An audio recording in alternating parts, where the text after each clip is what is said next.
Mas antes a gente vai ler a palavra de Deus para ver o que ele tem a falar com a gente. Porque ele deixou o manual foi para que a gente aprendesse e soubesse tudo que a gente tem dúvida e para trilhar o caminho certo através da palavra dele, que é o manual. Amém? Nós vamos ler em Tiago capítulo 1, versículo 2, que traz como título as provas e as tentações. Diz assim, meus irmãos. Geralmente, vou fazer um comentáriozinho antes, as pessoas aí dizem assim, minha vida estava mais ou menos, mas daí eu comecei a ir na igreja, comecei a ler a Bíblia e parece que a tentação começou a aparecer, as coisas ficaram mais difíceis.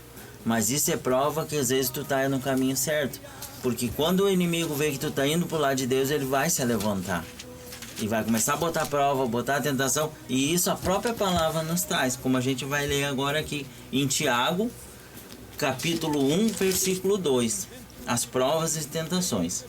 Meus irmãos, tende grande alegria quando enfrentares várias tentações. Assim o apóstolo diz, que tendes alegria. Por quê? Porque aí você sabe que está indo no caminho certo, no caminho de Deus. É por isso que as provações estão se levantando. É o inimigo que está enfurecido, que tu saiu do caminho dele e está indo para o caminho de Jesus Cristo. E ele segue dizendo, sabendo que a prova da vossa fé opera a paciência.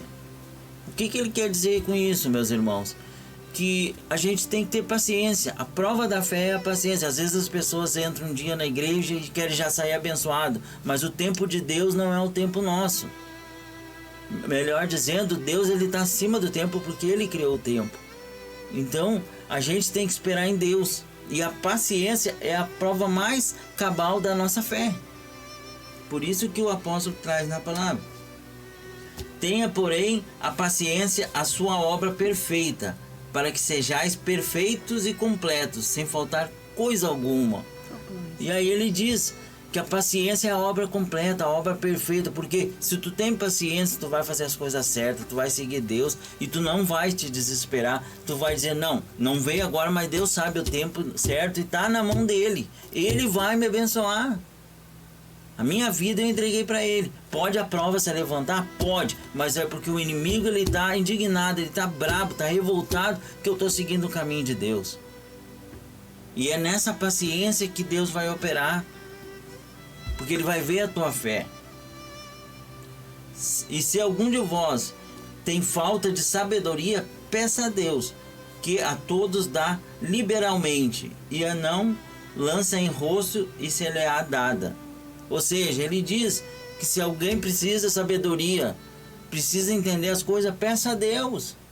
Leia a palavra, porque aqui no manual tem tudo que você precisa saber, seja do casamento, seja da vida financeira, seja da vida espiritual, tem tudo aqui. Mas eu leio a Bíblia e não entendo. Eu leio a palavra e não entendo. Pede para Deus, ora para ele, diz, Senhor, eu vou ler a palavra, me dá entendimento, dá compreensão.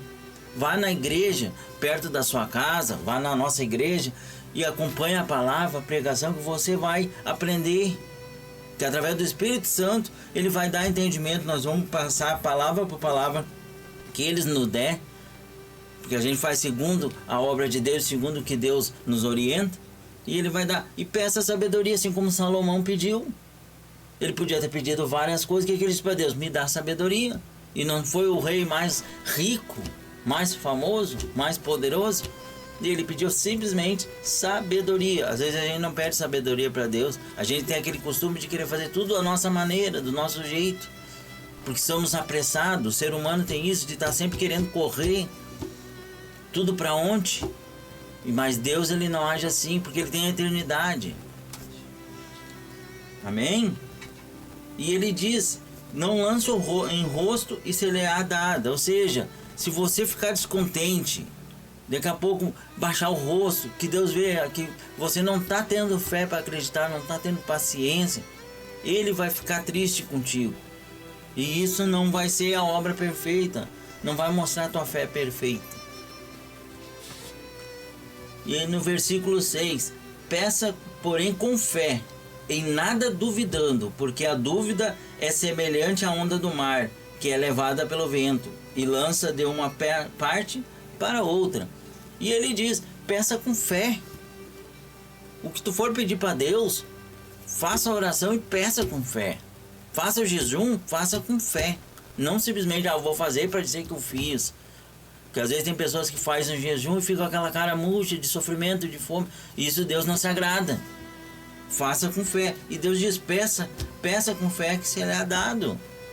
Agora, se não for assim, é que nem a onda do mar, que o vento sopra e vai e vem. Como muitas pessoas vão e voltam, vem para a igreja, fica um ano, fica 6 meses, aí sai da igreja, as coisas pioram, volta para a igreja de novo, fica naquele vai e vem que nem a onda do mar. A palavra está dizendo, essa palavra tem mais de 3.000 anos. E ela diz tudo que a gente costuma ver no dia a dia. Será que quem escreveu lá, ungido por Deus, Deus sabia o que vai acontecer, porque Ele conhece o passado, o presente e o futuro. A gente não sabe o que vai acontecer daqui a 1 hora, mas Deus sabe. Amém? E tem muita mais coisa para falar que Deus está me passando, mas eu não vou falar para não alongar muito. Mas se você quiser continuar ouvindo essa palavra, aprender mais, de noite eu vou pregar mais dela na igreja às 19 horas e convido você para vir até a igreja assistir mais dessa palavra